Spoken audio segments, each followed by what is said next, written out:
मनुष्य का भाग्य कब लिखा जाता है? क्या हमारा भाग्य पहले से लिखा होता है?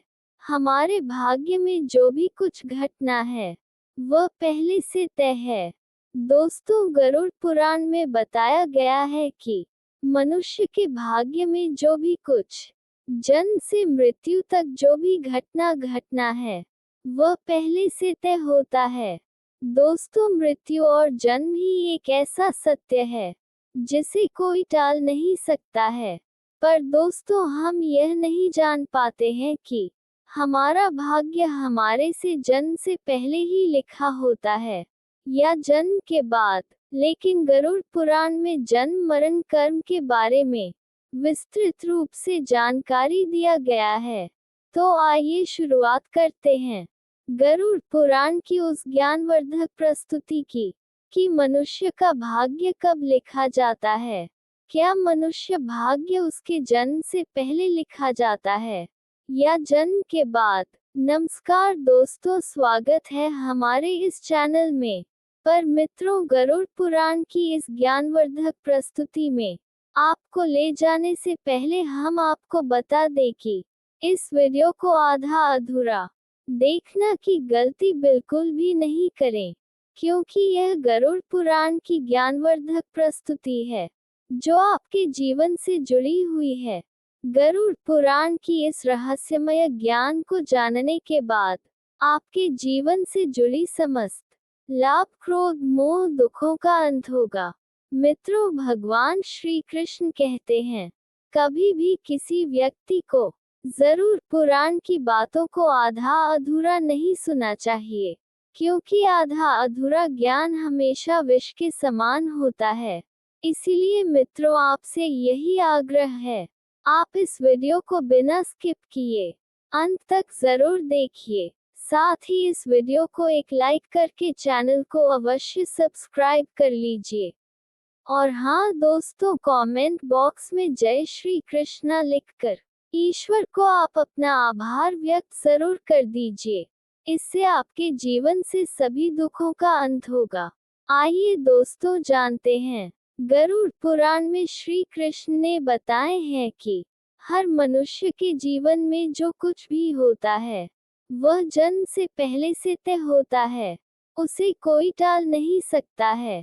दोस्तों, गरुड़ पुराण हमें जन्म मरण से लेकर वर्तमान जीवन कैसे जिए, ये सभी चीजों के बारे में सीखते हैं। आइए दोस्तों, आज हम एक कथा के मध्य से जानते हैं कि हमारा भाग्य जन्म से पहले लिखा जाता है या जन्म के बाद, जो गरुड़ पुराण और स्कंद पुराण के द्वारा बताया गया है, जो श्री कृष्णा ने स्वयं नारद से बतलाया था। आज हम उन्हीं कथा को जानेंगे। मित्रों, एक समय की बात है, द्वारका नगरी में श्री कृष्ण अपने दिव्य आसन पर बैठे हुए थे। तभी देवर्षि नारद नारायण नारायण का जाप करते हुए उनके पास पहुंचने हैं और उन्होंने प्रणाम करके कहा, हे प्रभु, आप त्रिकालदर्शी हैं। मैंने सुना है कि जो जीव मनुष्य जन्म लेते हैं, क्या उसका भाग्य पहले से लिखा होता है? हे प्रभु, मैं जानना चाहता हूँ कि मनुष्य के साथ जो कुछ घटना घटित होती है, वह उसके जन्म से पहले तय होती है या वह पिछले जन्म का भोगता है? क्या ये सत्य है कि हम अपनी मेहनत और कर्मों से इसे बदल सकते हैं? फिर भगवान श्री कृष्ण नारद की बात सुनकर मुस्कुराए और बोले, हे नारद, आपका ये प्रश्न बहुत ही गुण और महत्वपूर्ण है, जो मानव जाति के लिए उसके जन्म, कर्म और मृत्यु पर आधारित है। फिर कृष्ण बोले, हे नारद, मैं तुम्हें एक कथा सुनता हूँ, जो न केवल तुम्हारे इस प्रश्न का उत्तर देगी, बल्कि हर मनुष्य के लिए एक चेतावनी और प्रेरणा भी होगी। तुम इस कथा को पूरे ध्यान पूर्वक आखिरी तक सुनो। कृष्णा बोले, हे नारद, ये कथा गरुड़ पुराण की है। जो ये कथा को आधा अधूरा सुनने की गलती करता है, उस पर भारी संकट आ सकते हैं, क्योंकि आधा अधूरा ज्ञान हमेशा विष के समान होता है। कृष्णा बोले, हे नारद, इस कलयुग भारी संसार में जो मनुष्य इस कथा को पूरे ध्यान पूर्वक आखिरी तक सुन लेगा और समझ लेगा, उसका इस संसार से सभी पाप कर्म क्रोध मोह से मुक्ति मिलेगा। फिर नारद बोले, हे प्रभु, मैं उस कथा को पूरे ध्यान पूर्वक आखिरी तक सुनूंगा, आप उस कथा को निश्चित हो सुनाएं। फिर श्री कृष्णा ने नारद को वह कथा सुनते हुए कहा, हे नारद, प्राचीन काल में एक विशाल और समृद्ध राज्य था जिसका नाम अक्षयपुरी था। उस राज्य का शासन राजा रतनधर था। राजा रतनधर अत्यंत धर्मात्मा और न्यायप्रिय था। वह सदैव अपने राज्य के प्रजा कल्याण के लिए काम करता था और धर्म का पालन करता था। उसे भगवान से एक संतान का आशीर्वाद चाहिए था ताकि वह अपने राज्य का कार्यभार किसी योग्य उत्तराधिकारी को सौंप सके। फिर ही नारद, राजा रतनधर और रानी दोनों ने कई वर्षों तक तपस्या की। इससे भगवान शिवा ने प्रसन्न होकर उसे संतान होने का वरदान दिया। फिर एक दिन भगवान शिव के आशीर्वाद से रानी गर्भवती हुई। राजा और रानी अत्यंत प्रसन्न थे क्योंकि वे चाहते थे कि उनका बेटा महान शासक बने और राज्य को सुख समृद्धि की ओर ले जाए। परंतु जब रानी ने बेटे को जन्म दिया तो वह बच्चा विकलांग और शारीरिक रूप से कमजोर था। उसके शरीर की हड्डियां टूटी हुई थी और वह शारीरिक रूप से सक्षम नहीं था। राजा रतनधर का दिल टूट गया। उसने भगवान से यह सवाल पूछा कि ऐसा क्यों हुआ। तब राजा रतनधर ने भगवान श्री कृष्णा से मिलने का निर्णय लिया और उन्हें अपने दुखों को साझा करने के लिए वहां पहुंचे। राजा ने भगवान से पूछा, हे प्रभु, मैंने इतनी तपस्या की, यज्ञ किया, फिर भी मेरे बेटे का जन्म विकलांग क्यों हुआ। मैंने भगवान शिव से आशीर्वाद लिया था, लेकिन ऐसा क्यों हुआ। क्या यह मेरे भाग्य में पहले से लिखा हुआ था। फिर श्री कृष्ण मुस्कुराए और कहा, हे राजा, तुम सही कहते हो कि तुम्हारा पुत्र विकलांग जन्मा है। क्या तुम जानते हो कि तुम्हारे पुत्र का जन्म इस प्रकार क्यों हुआ है। ये तुम्हारे द्वारा किया गए पूर्व जन्मों के कर्मों का फल है। ये तुम्हारे जन्म के कर्मों का परिणाम है जो तुम्हारे भाग्य में लिखा हुआ था। लेकिन इसका कारण यह नहीं है कि तुम्हारा भाग्य पहले से निर्धारित था। ये घटना तुम्हारे और तुम्हारे बेटे के कर्मों का फल है जो उसके पिछले जन्मों से जुड़ा हुआ है। राजा ने आश्चर्यचकित होते हुए पूछा है, प्रभु, क्या भाग्य वास्तव में पहले से लिखा होता है।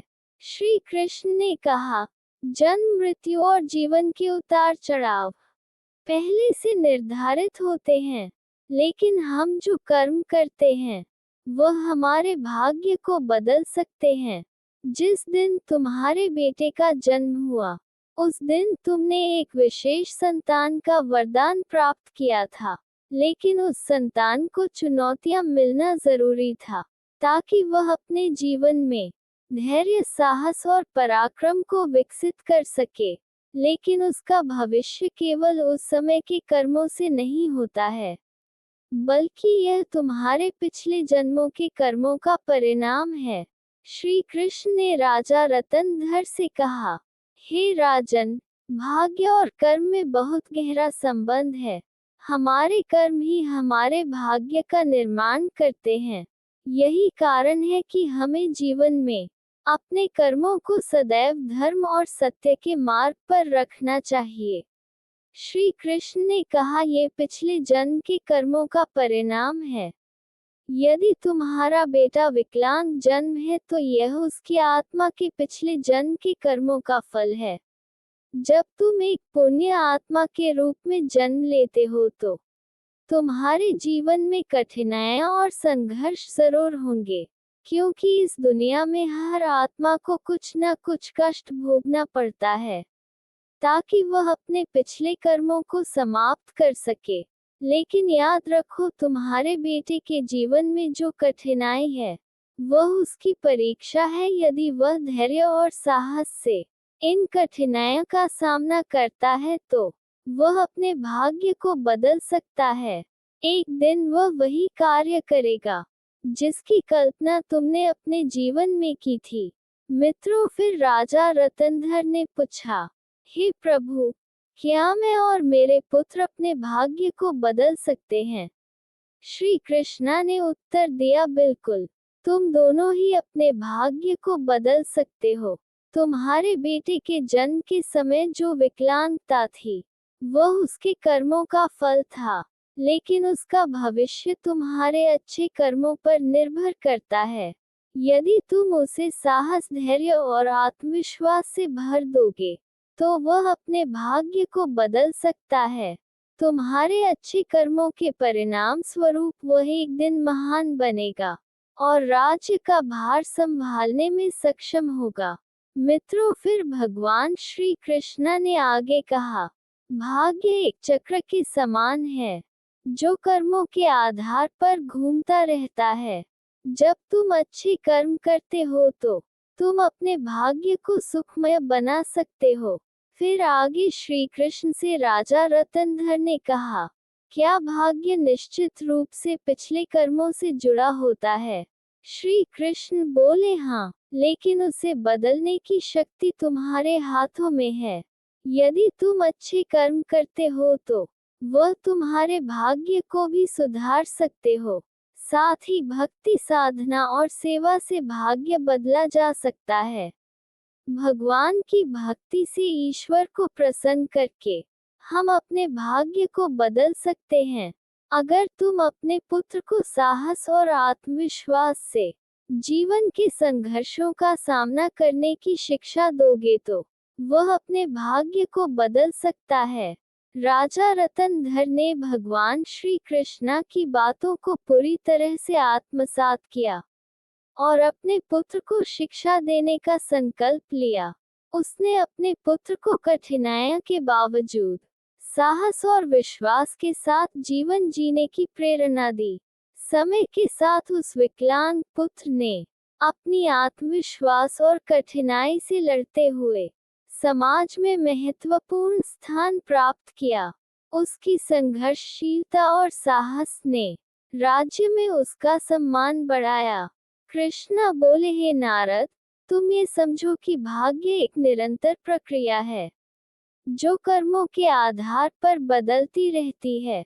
जो लोग जीवन में अपने कर्मों को सुधारते हैं और भगवान की शरण में जाते हैं, उनका भाग्य भी बदलते हैं। ये केवल कर्म ही नहीं है, बल्कि यह जीवन के संघर्षों और कर्मों का परिणाम है।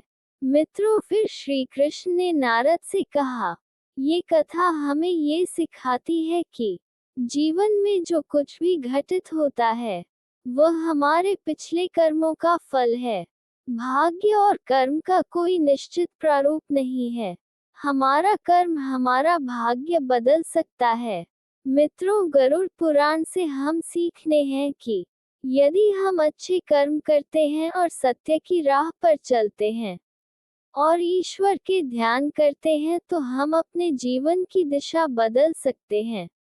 फिर श्री कृष्ण ने नारद से कहा, हे नारद, ये संसार कर्मों का दर्पण है। जो जैसा कर्म करेगा वह वैसा फल भोगेगा। मनुष्य को ये ध्यान रखना चाहिए कि माता पिता की सेवा, दूसरे की सहायता और ईश्वर का ध्यान ही सबसे बड़ा धर्म है। जो मनुष्य अपने पिछले जन्म में किसी के साथ पाप किया है, किसी को कष्ट दिया है, उसे न केवल नरक में भयानक यातना मिलती है, बल्कि वह जन्म जन्मांतर तक उसे भोगता है। लेकिन जो अपना कर्म सुधारता है, वह इस चक्र से मुक्त हो सकता है, क्योंकि यह संसार एक अवसर है। धर्म, सेवा, सत्य ही मनुष्य का जीवन है। मनुष्य को ये समझना चाहिए कि मृत्यु के बाद के उसके अच्छे कर्म ही साथ जाते हैं। मित्रों, ये कथा हमें ये सिखाती है कि हमारे भाग्य पिछले कर्मों का फल है। हर पाप का दंड, हर पुण्य का फल निश्चित होता है। हे मनुष्य, तुम अपने कर्मों पर ध्यान दो। स्वार्थ, पाप और अहंकार को त्यागो। धर्म, सत्य और सेवा को अपनाओ, क्योंकि यही जीवन का सबसे बड़ा सत्य मार्ग है।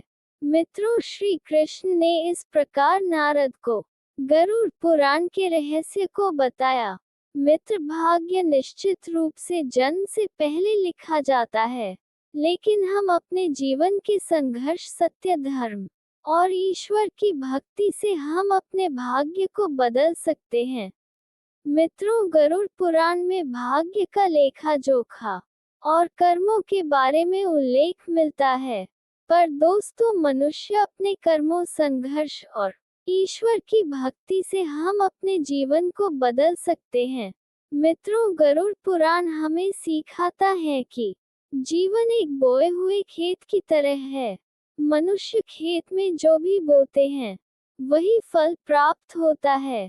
उसी प्रकार मनुष्य अपने जीवन में जो कर्म करते हैं, उसका अगले जन्म में उसी रूप से फल भोगता है। इसलिए दोस्तों, गरुड़ पुराण में श्री कृष्ण कहते हैं कि जब मनुष्य का जन्म होता है तो उसके पिछले कर्मों के आधार पर उसका भाग्य उसके जन्म से पहले लिखा जाता है, और उस मनुष्य के साथ वही होता है जो उसके जन्म से पहले उसके भाग्य में लिखा हुआ है, जिसे कोई टाल नहीं सकता। परंतु सत्य, धर्म और सेवा से ईश्वर को प्रसन्न कर हम अपने भाग्य को बदल सकते हैं। हिंदू धर्म का सबसे बड़ा धर्म ग्रंथ गरुड़ पुराण है, जिसमें मनुष्य के जीवन, मृत्यु और भाग्य कर्मों के बारे में विस्तार रूप से बताया गया है। ये पुराण हिंदू धर्म के 18 महापुराण में से एक है, और इस पुराण में जन्म, मरण से पुनर्जन्म, कर्म और आत्मा के मार्ग के बारे में पूरे विस्तार से बताया गया है। दोस्तों, गरुड़ पुराण के अनुसार मनुष्य का भाग्य उसके पिछले कर्मों पर निर्भर करता है। गरुड़ पुराण, जो विष्णु पुराणे के प्रमुख ग्रंथ में से एक है, ये पुराण जीवन के रहस्यों और मानव के कर्म फल के बारे में बताया गया है। गरुड़ पुराण में श्री कृष्ण को साक्षात भगवान विष्णु के अवतार माने जाते हैं। दोस्तों, गरुड़ पुराण में श्री कृष्ण कहते हैं, मनुष्य अपने जीवन में अच्छे कर्म और सत्य मार्ग पर चलकर ईश्वर को प्रसन्न कर अपने भाग्य में होने वाले घटनाओं से बदल सकते हैं, और आने वाले भाग्य को हम बदल सकते हैं। मित्रों, गरुड़ पुराण में श्री कृष्णा ने मनुष्य को जीवन जीने के लिए 3 मुख्य उपदेश दिए हैं, जिन पर चलकर हम अपने भाग्य के कर्मों को बदल सकते हैं। नंबर 1, अपने धर्म का पालन करना। मनुष्य का जन्म किसी खास उद्देश्य के लिए होता है। जो मनुष्य अपने पिछले जन्म में पाप करता है, वह इस जन्म में भी उस पाप को भोगता है, क्योंकि मनुष्य के जन्म से पहले उसका जन्म से मरण तक का भाग्य पहले तय होता है। इसलिए दोस्तों, गरुड़ पुराण में श्री कृष्ण ने बताया है, मनुष्य को हमेशा धर्म और सत्य का पालन पूर्ण करना चाहिए। इससे हमारे पिछले जन्म के पाप से बच सकते हैं। ईश्वर की भक्ति से हम अपने जीवन को बदल सकते हैं। हम सभी ऊंचाई तक पहुंच सकते हैं। दोस्तों, ये जीवन एक अनमोल उपहार है। आप इसे व्यर्थ ना जाने दें। सही कर्म और धर्म का पालन से हम अपने जीवन को अगले जन्म में होने वाले घटनाओं से बच सकते हैं। ये न केवल आपके लिए है, बल्कि इसे पूरे समाज और दुनिया के लिए आप प्रेरणा का बन सकते हैं। नंबर 2, माता पिता सेवा और आदर करना।